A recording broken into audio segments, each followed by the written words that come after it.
Good morning, everyone. It's good to be with you. Ooh, I heard a super good morning. Good morning, friends. I hope we're all doing well this morning, staying warm. It's starting to really get cold out there. Welcome to United First Parish Church. Whoever you are, whomever you love, wherever you are on your journey, we welcome you to our Unitarian Universalist spiritual community. We gather today on the traditional lands of the Neponset Band of the Massachusetts tribe, a people who have lived here for generations and who live here now. Whether you are from the Quincy area or far away, welcome to you. Whether you are joining us in person or via live stream, welcome. Whether this has been your faith community for decades or if this is your first time here, welcome. And we do give a warm welcome to those of you who are here for the first or second time. And if this is your first or second time with us this morning, I invite you to raise your hand so that we might offer you a small token of welcome.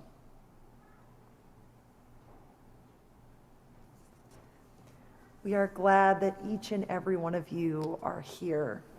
We hope you'll join us for social hour and a special mid-year congregational meeting in the parish hall behind me in front of you following the service. My name is McKayla Hoffman, and I am your ministerial intern. My pronouns are they, them. And our worship team this morning includes our minister, Reverend Rebecca Froom. We've got Albert and Bill as our greeters and ushers, and Sharon as well as a greeter. And we've got Jordan on our live stream team, and of course our awesome music director, Norman Corey. We strive to be a welcoming community to people of all ages and abilities. So in the back of the sanctuary near our ushers, you will find hearing assistance headsets, large print hymnals, as well as children's books, busy bags, drawing materials for all that you're welcome to bring back to your seats. And we also have handicapped accessible bathrooms on our lower level with elevator access. And for folks joining us online, we'll be posting hymn lyrics and the words to unison readings in the chat as we go along. As we prepare ourselves for worship, let us take a deep breath together, feeling the spirit of life and love that moves within, between, and beyond us all. And I am pleased to invite Jim Petosa, President of the Board of Governors, to share a reading as I light our chalice, symbol of the Unitarian Universalist faith.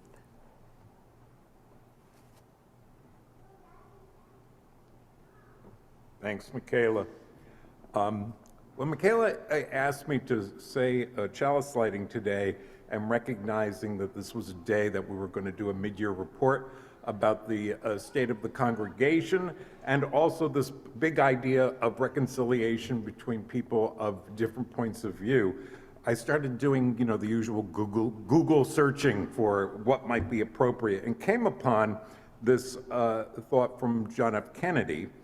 And I just want to give the context that if we think of the word poetry and connect it to what we do each week in our worship service as a kind of poetry, it makes sense.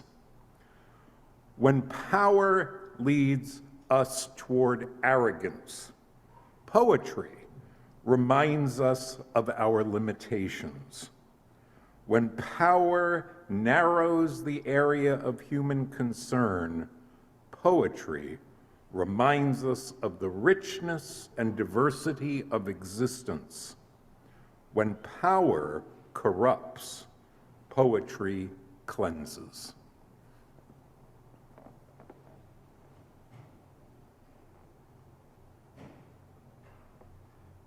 Thank you. I invite folks to rise in body or spirit and join in reading our words of covenant found in your order of service.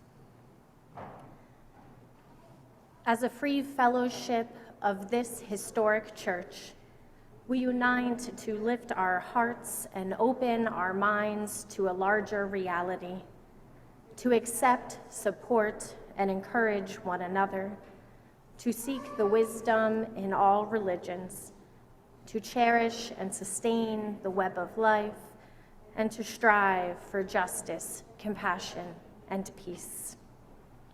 And in this spirit of loving fellowship, let us turn towards one another, raise a hand in greeting, or place a hand over your hearts as we welcome one another.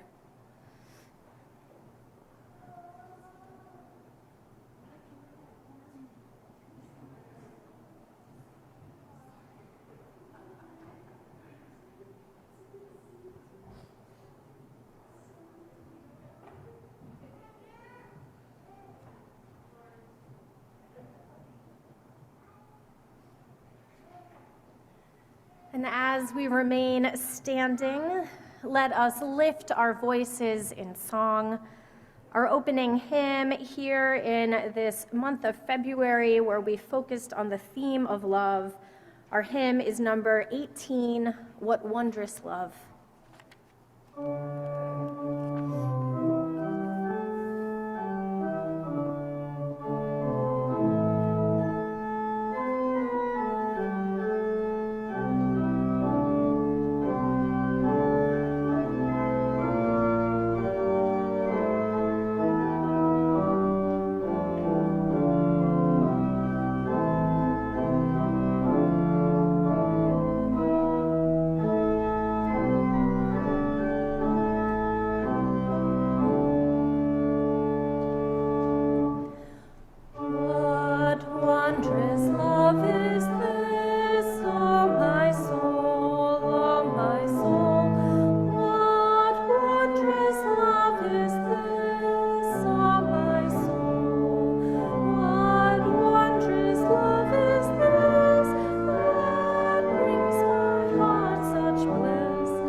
You may be seated.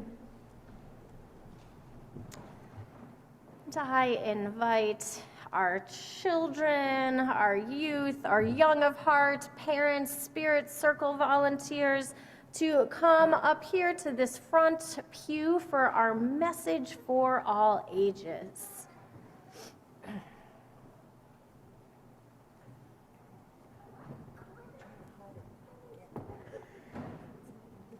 And today, our message for all ages includes a story, The Perfect Heart, by Paulo Coelho, and it is adapted by our own McKayla Hoffman. So come on up here, folks. Plenty of space. Good morning, good morning, good morning. I've been gone for a week and people got taller. So friends, I have a question for you. Let's imagine that we had a contest this morning to determine who had the most perfect heart. What kind of heart would you want to enter into the perfect heart contest? What would make it a perfect heart? Is it that it looks so beautiful? Does it shine brightly? Is it a strong, beating heart that's maybe been through a lot? What do folks think?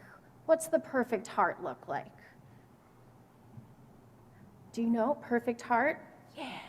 Okay, we got some joy. Maybe joy is part of the perfect heart. Any ideas? What's the perfect heart look like? Feel like? Okay, maybe our story will give us some ideas. So McKayla and Florence are going to help me tell this story, The Perfect Heart. One day, a younger person was standing in the middle of the town proclaiming that they had the most beautiful heart in the whole valley. And a large crowd gathered around to admire their perfect heart. It was beautiful. There was not a mark or a flaw on it. Perfect heart. Then, an older person appeared at the front of the crowd and said, "Your heart is not nearly as beautiful as mine." Now the crowd and the young person looked at the older person's heart. It was beating strongly, but it was full of scars and had places where pieces had been removed and pieces put in that didn't fit quite right. So there were jagged, rough edges. Now the younger person looked at the older person and their heart and laughed. "You must be joking," they said. "Compare your heart with mine.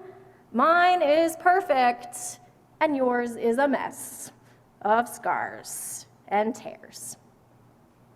"Yes," said the older person, "yours is perfect looking, but I would never trade my heart with yours.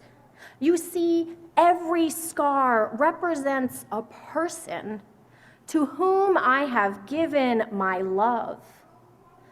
I tear out a piece of my heart and give it to them, and often they give me a piece of their heart in return, which fits into that empty place in my heart, but because the pieces aren't exact, they don't fit. They have some rough edges." Now sometimes, the older person said, "I have given a piece of my heart away, and the other person has not returned a piece of their heart to mine." And these are the empty spaces. Giving love is taking a chance, they said. Although these empty spaces are painful, they stay open, reminding me of the love that I have for these people too, and I hope that someday, maybe, they may return and fill those empty spaces I have waiting. So now, the older person said, "Do you see what true beauty is?" The younger person stood silently, with tears running down their cheeks. The younger person reached into their perfect, young, beautiful heart and ripped a piece out. And they offered it to the older person, who took their offering, placed it in their heart, and then took a piece from their older, scarred heart and placed it in the wounds of the younger person's heart. It fit, but not perfectly, as there were some jagged edges. The younger person looked at their heart, not seeming so perfect anymore, but more beautiful than ever. since love from the older person's heart flowed into theirs. And this ends our story. Now we have, folks, these two hearts that are kind of broken and jagged and messy. And I wonder what might make them perfect. Any ideas? How is it that these hearts with pieces are perfect? Any ideas? Okay, we're doing some silent reflection today. Sometimes that's how it goes.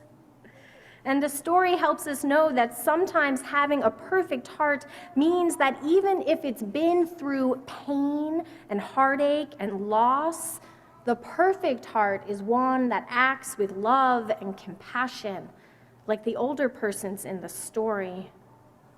Maybe someone with a perfect heart sees someone else's heart suffering and broken and wants to make it better. So I invite us all this week to think of what you might be able to do to help someone who's feeling sad or in pain. What could you do to brighten their day, to remind someone that they're loved by showing them that you care? How can you share a piece of your heart with someone else? So we're going to take this question into the service and into the week. And now I invite our actors to return to their seats while our children go downstairs to their Spirit Circle program with Miss Elizabeth. They're going to head down the aisle to that big door and let us all sing them on their way with the words in the order of service.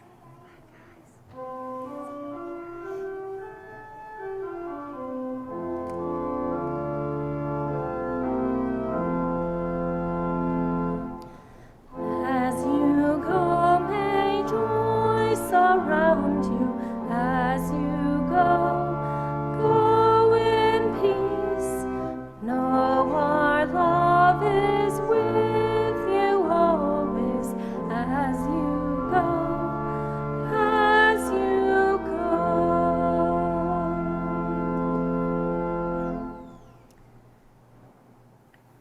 Through the sharing of our joys and our sorrows, we can create a sacred space where we are deeply present with ourselves and with one another. This is a time for us to share the life milestones that lift our spirits in joy or hope, or the pains and losses that fill us with heartache. If you have a joy or a sorrow to share, in a moment I invite you to come forward, share your name, and then speak from this microphone, sharing fully yet briefly. Alternatively, you can raise your hand and we will bring the microphone to you. As we begin our sharing, we light a candle of joy, knowing that a joy shared is a joy magnified. And we also light a candle of sorrow, knowing that a sorrow shared is a burden lightened. Let us open our beautiful hearts to one another. Representing all of those joys and all of those sorrows that we hold silently in the sanctuary of our hearts. May the light of these candles and the compassion of this community remind us that wherever we are on our journey, each of us is worthy of love, and each of us is able to love. Let's take a deep breath together, feeling that spirit of life, that spirit of love that moves within, between, and beyond us all. Let's take a deep breath together, releasing some small bit of tension from our body, our minds, our spirit. Breathe in, breathe out. Appreciating the gift of your own beautiful body as we enter a time of shared silence.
Will you lift your hearts and join me in the spirit of prayer, listening in these words for the language of faith most meaningful to you? Eternal presence, known by many names, known in many ways. We gather this morning as a community of care and compassion, each of us in some way broken, all of us in some way beautiful and whole. This week, our Christian siblings in faith enter the season of Lent, a time of austerity and reflection that precedes the celebration of Easter. In these coming weeks, as light grows, may all who observe Lent find meaning, growth, and connection in this sacred season. We open our heart in thanks for the joys of our lives, for those multi-generational connections that sustain us, inspire us.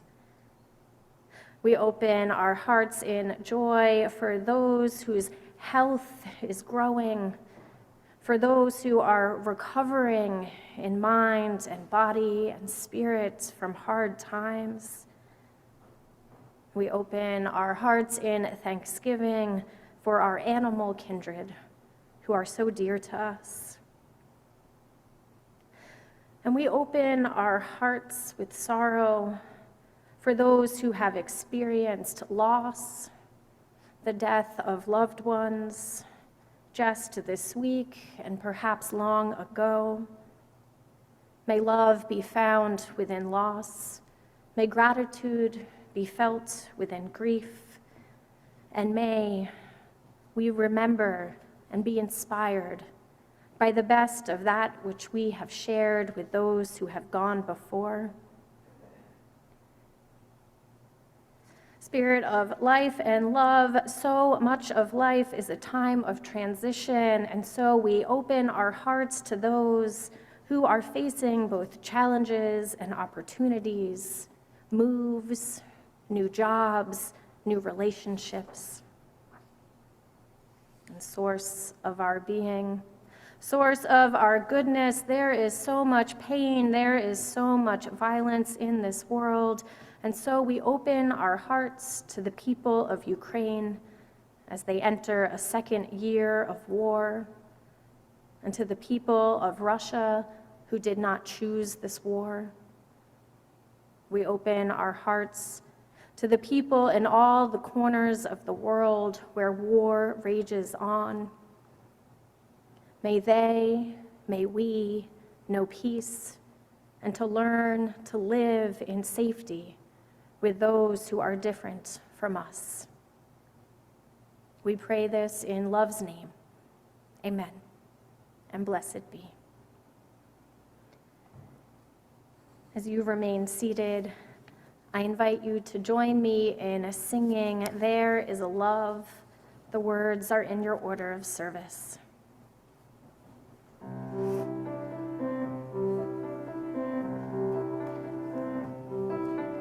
There is a love holding me.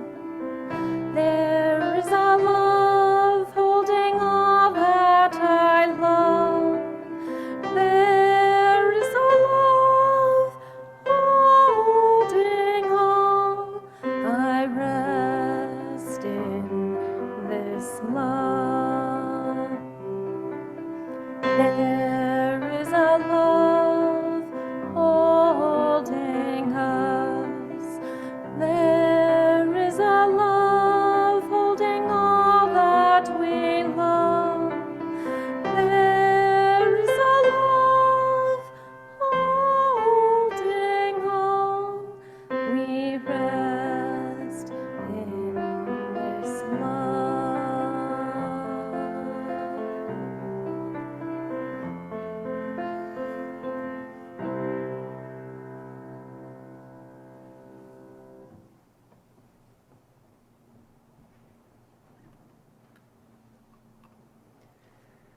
The words of our reading this morning were given in love and power by Alok Menon, who uses they, them pronouns. They are a gender non-conforming performance artist and writer whose work explores trauma and belonging and the human condition. They say, "We have to love the vision of the world we want more than we hate and decry and bemoan and critique the vision of the world we hate." School incentivizes us to find everything that's wrong, everything that's problematic, everything that's limiting, that we don't even know how to articulate everything that's beautiful. Like hanging out with a friend and for the first time experiencing a sense of being held beyond language. Like being able to fall in love, not just with a person, but with our lives. We're malnourished in our ability to articulate what it is we're fighting for. I don't think I'm just fighting for like the end of gender norms. I'm fighting for something where people can be free and dance and not have to wait for festivals to be able to escape, because we don't need to escape, because there's nothing to escape from. Because this world is so magnificent that every moment on earth feels like ecstasy, feels like heaven, feels like a practice of unfurling like the greatest stretch ever.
One spring afternoon, at my childhood home in Worcester, Mass., I had a conversation that I will never forget. "I'm sad today," my child self said to my nanny. "It's a bad day." "Why's that?" she answered. She stopped what she was doing immediately and turned to me. "Well, my best friend Maddie's dog just died. I'm really sad about it. It's okay though, I guess, because he's in heaven now." "No, he's not, McKayla." Her eyes narrowed as she spoke. "Animals don't have souls like you and I do, so they can't go to heaven." When I first learned this bit of my nanny's Catholic theology, I was shook. I wouldn't understand how pivotal this conversation would be until many years later. For the first time in my young life, I felt the visceral weight of my truth. I was deeply affected by the possibility that creation was not all created equal. I had no reason to believe otherwise at that age. There was so much that our nanny taught us about God, the existential, and what it meant to be human. But the more I learned, the more confused and fearful I became. At one time, our nanny told me that AIDS was the gay disease. And I wondered if I was plagued by it at birth. I had always tried and failed to make the feelings of my inner world match what was expected of me in the outer world, especially through the lens of what my nanny taught us. My identity unfurled throughout middle and high school, and beneath the surface, male and female took turns, simmering tenuously beneath my identity line. I was not into the boys that my friends thought I should date, and I was scared. I bore the questioning glances of those around me, constantly wondering if they knew. And as I grew up, I had to wrestle with this feeling that I was morally unredeemable. And ultimately, I had to wrestle with the tangled web of love and hatred in the world. And where that mess rested and overlapped and knotted in me.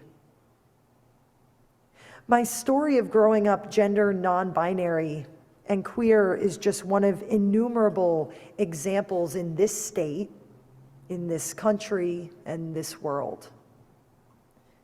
It's hard, impossible to shield young ones away from the ugliness of the world. For some of marginalized racial, ethnic, and gender identities, the ugliness comes much sooner. Children often recognize and very often remember far more than we adults give them credit for sometimes. They recognize love and hatred, whether in word or connotation, and they remember. And then children of marginalized identities are taught that misery is the sacrifice we make so that our descendants may be whole. This was the same story our ancestors were taught, that they could not live the joy and freedom that Alok Vaid Menon mentioned in our reading this morning. And this story of our broken world follows us. And it feels sometimes that it is on permanent repeat. 11 years ago today, Trayvon Martin was murdered for carrying Skittles and an Arizona iced tea. And we remember that the world is broken. Floridian trans youth are in a horribly precarious, dangerous place right now as their governor bans affirming care that literally saves lives, while 82 other anti-trans bills are introduced around the country. And we remember that our world is broken. Instead of getting him the help he needed during a mental health crisis, Cambridge police gunned down Arif Syed Faisal, a UMass Boston student, just this past January. There are no words, no logic, no sense to be made out of any of this. And it's hard to know what to do afterwards when these things happen. And it's hard to put the pieces back together, too. I'll be the first to say that amidst all of this, I forget sometimes just how beautiful the world is. I sometimes fall into the trap that Alok talks about, the trap of believing that cynicism is somehow a higher grade of thinking. And I believe that it is wholly true that if cynicism about the state of our world persists, there is less and less room available for one potent, complicated call that we have as people of faith, a call to compassion. The word compassion literally means to suffer with. And to be compassionate means not only empathizing with the suffering of another, but relieving that suffering through action. The discipline of compassion plays a particularly important role in Hinduism, or Sanatana Dharma, the eternal way. The Bhagavad Gita, Hinduism's most revered scripture, details a very long conversation between Prince Arjuna and Krishna. And at one point, they discuss the concept of compassion. And Krishna advises Arjuna to cherish compassion, not just as a position or an emotion, but as a foundation. When we see a problem, we typically want to fix it. Raise your hand if you're a fixer. There's an awful lot of fixers in here. Is this a UU trend? I don't know, maybe. Like we heard in our message for all ages, we're often wanting to tend to or create the perfect heart in ourselves or in someone else. An action in that way for us might look like giving a piece of our heart to somebody else. But when it seems like even after that's done, that the heart can't be fixed, that the horrors of the world have made too deep a wound, we need somewhere to put the disbelief and the frustration in our helplessness. When we feel like we don't know what to do, our compassionate response often looks like a social media post or an impassioned conversation with family and friends. These are important responses that are not to be trivialized. Leaning into community in these ways is how we maintain relationships and make sense of the horrors of the world. Or we might think we know what to say, but we are not meeting someone where they are. We are trapped in our own positional response, like Krishna was talking about. My nanny's response to my suffering that day long ago was compassionate in her eyes, but came out of her own understanding of what she thought I needed to hear. So how do we make that leap then from emotional or positional compassion to the foundational action-based compassion that Krishna taught Arjuna about?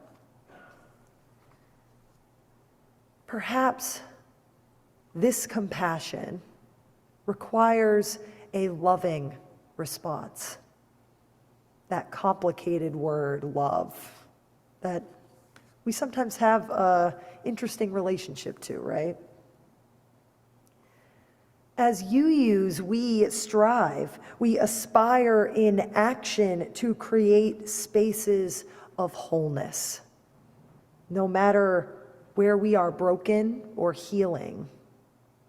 And we strive to do so because we recognize the inherent worth and dignity of all people, the result of which heals those who have experienced the hatred of the world firsthand, including trans and non-binary kids that went through what I did, that went through perhaps what some of you have been through.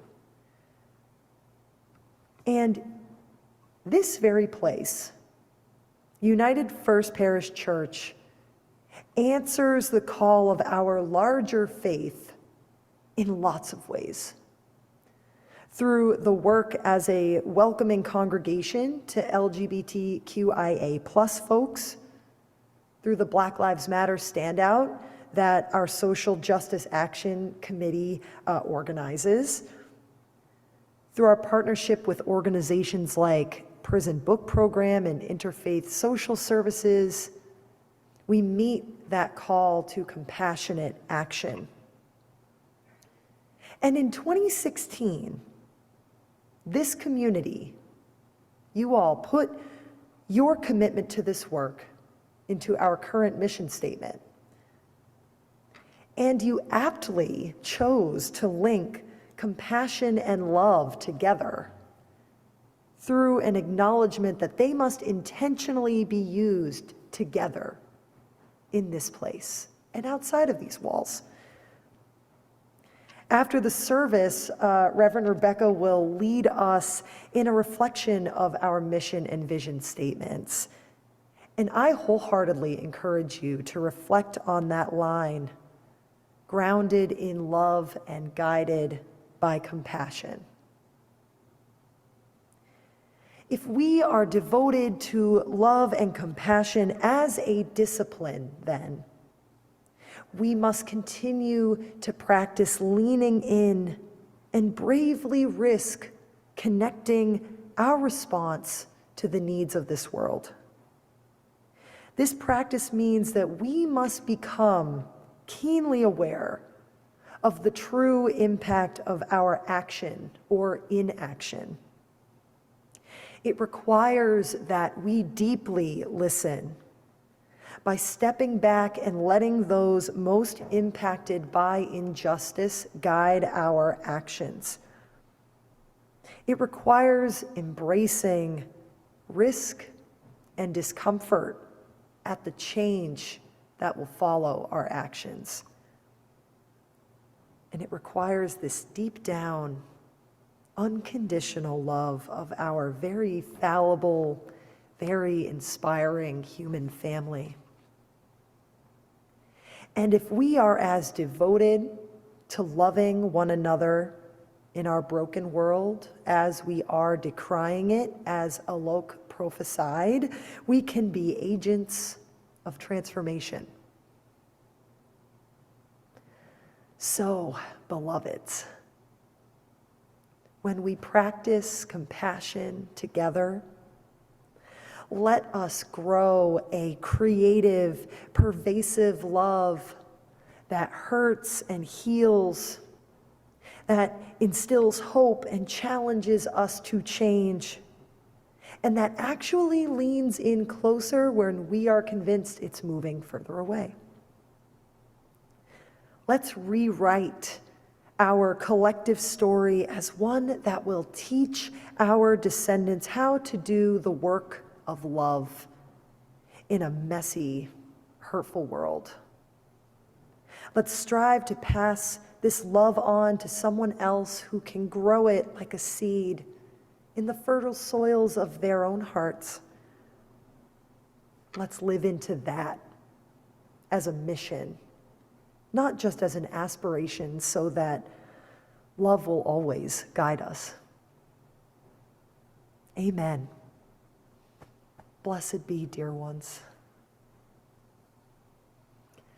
I invite you now to rise in body or spirit, and we'll sing hymn number 131, Love Will Guide Us.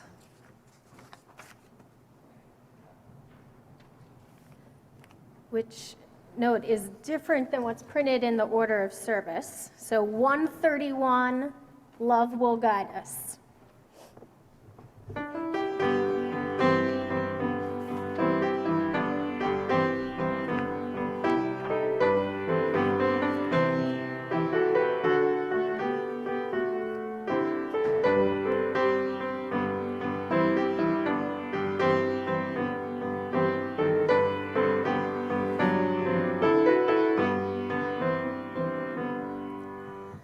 Love will guide us, peace has tried us, hope inside us will lead the way on the road from free to giving. Love will guide us through the hard night.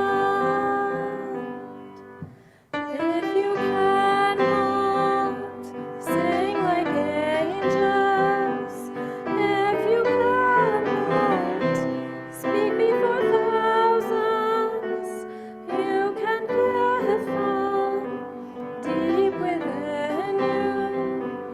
You can change the world with your love. Love will guide us, peace has tried us, hope inside us will lead the way on the road from greed to giving. Love will guide us through the hard night. You may be seated. And I invite Fiona to come forward for the offering invitation.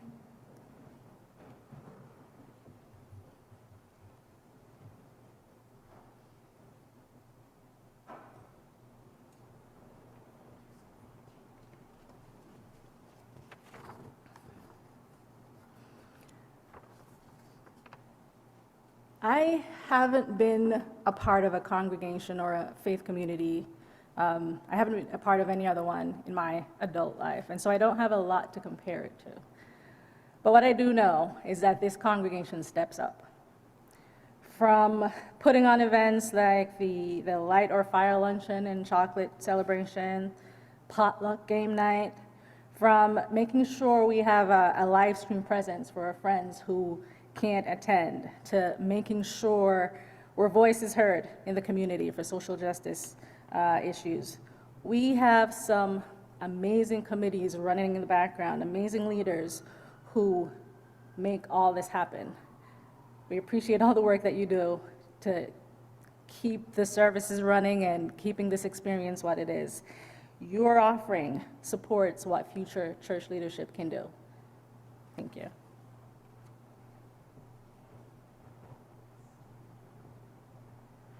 I invite the ushers to come forward so that the morning offering to support the good works of United First Parish Church might be joyfully given and know that it will be gratefully received.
Thank you, Norman.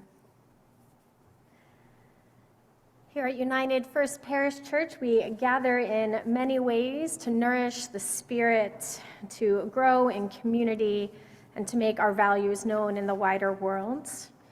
As always, you can read about our ongoing and upcoming programs in our announcement insert, which is also emailed to the congregation on Thursdays or Fridays. A few things to highlight.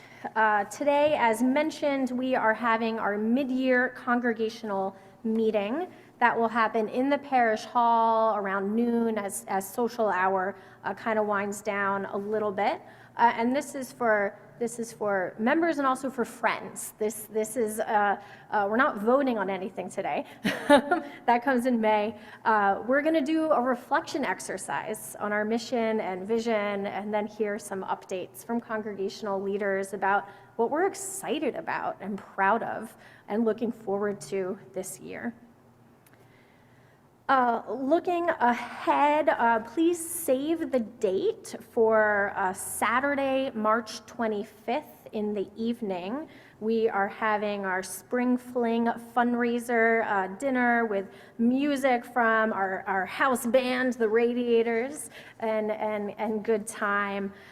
So more information will be coming out about that shortly, but that is Saturday, March 25th in the evening. Now I invite folks to rise as you're willing and able, and place your hand over your heart as McKayla comes to lead our benediction.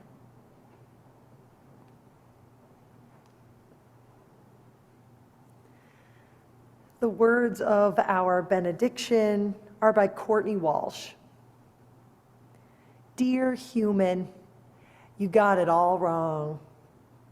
Love, in truth, doesn't need any other adjectives. It doesn't require modifiers. It doesn't require the condition of perfection. It only asks that you show up and do your best, that you stay present and feel fully, that you shine and fly and laugh and cry and hurt and heal and fall and get back up and play and work and live and die as you. It's enough. Please now turn towards the center aisle and join us in singing our chalice extinguishing words as we offer one another a mutual benediction.